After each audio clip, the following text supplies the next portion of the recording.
So we really, really want to be in relationships where people don't leave us, that we know this relationship is forever, is rock solid. Um, we can finally like relax and be happy. Uh, and that's not how it works, unfortunately, or fortunately, I don't know, depending on your perspective. So one of the things I end up telling people very routinely who like message me, um, because they're feeling a certain way about their relationship. So many victims of abuse, or really anybody who's got like an abandonment fear, come to relationships either over investing very early on emotionally, or under investing and being emotionally um, unavailable. All in this effort to save ourselves from feeling pain. And the truth of life is that even in the best case scenario, even if you find like your person and you're married for decades and you are happy and like good partners to each other, the odds are that one of you is going to die before the other one, leaving the remaining person alone. And horribly sad, right? Um that's like the best, that's like the happy ending. Or I guess I would say probably the happiest ending is if you both happen to like die together, which is so macabre, but like um so there's like we do these things to try to avoid pain in relationships. And it's just there is no outcome where there is not pain, because we are feeling human people who, you know, we love, we don't want to lose, like feel loss. Um, and life changes, and we hate that. Like this is not, I'm not, I haven't like mastered this. I don't love when life changes either. It takes me a minute to like, get acclimated. Um, But the healthiest perspective you can have on love. Well, let me back it up. Someone on the subreddit, you Niezo, I think is how you say it. He said that you cannot have unconditional love and unconditional relationships. Like you can't have both. So a lot of us are trying to get into unconditional relationships where it's like we know this person will never leave us, but that doesn't. You don't have love without choice, right? If you don't have a choice, it's not really love. Um, even as a parent, your job is to parent yourself out of a job, right? Your job is to intensely love these little people and raise them to be adults and then hope that they become successful and leave you. Like that is the purpose of that relationship.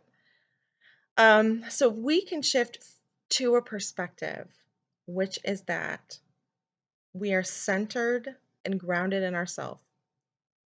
And we know that people are going to come in and out of our lives. I think of it like waves on the ocean. And a lot of time we try to stop the tide from going back out. We try to keep people with us. Um, Instead of just understanding like that is the natural function of life. We come in and out of each other's lives. And the sort of better perspective is to appreciate and be grateful that we got a chance to learn and love this person, that we got to experience who they are, that we forged this very loving connection, and we were together in life, to the best of our ability. Like that's an incredibly beautiful thing. And it's okay when the tide goes back out, because they still live in our hearts, and we still love them and we want the best for them, even if it's not something that we can do together. Um, and I'm sorry, I know this sucks that that's the answer, but truly that's the answer. It's very Buddhist, like to love without attachment, to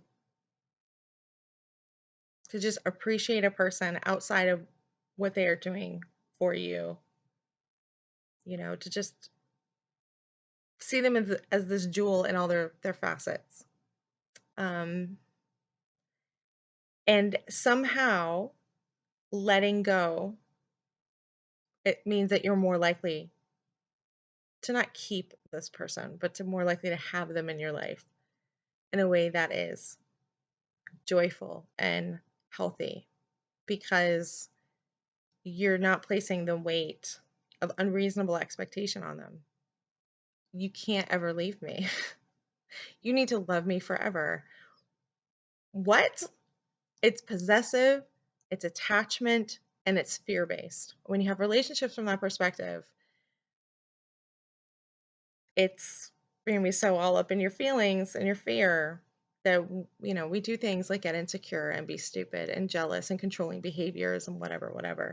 We overly emotionally invest in people that are not compatible, and not appropriate for us, and then we're like, oh, I love this person, I need to make it work. And it's not, it's magical thinking at its finest. We've created a fantasy of what we want, and we think we can bring it through to fruition. And really, compatibility is such a huge piece of a relationship puzzle. um it's love without compatibility is honestly, oh, I like this feeling you give me, is what it is, because you don't have a shared life perspective. You're not partners. Anyway, I hope this makes sense. I am so sorry that this is the answer. Um, I don't love it either. Like, okay, all relationships will end in pain. That's fun. What a fun, but that's life. There's this point, and then we move to the next thing, and we grow, and it's okay. It's okay because let's say we're married for 40 years and we lose our partner, but then we have maybe our grandchildren, right? So like you might be moving to love in a different way, and that is okay. And actually, I think grandchildren are a perfect example of this because I feel like a lot of grandparents understand that they can't control their grandkids, so they get to just like appreciate them as little people. And so if we can bring that perspective to our connections, we're going to be in a much better place. Anyway, hope this makes sense, and I'll talk to you next time.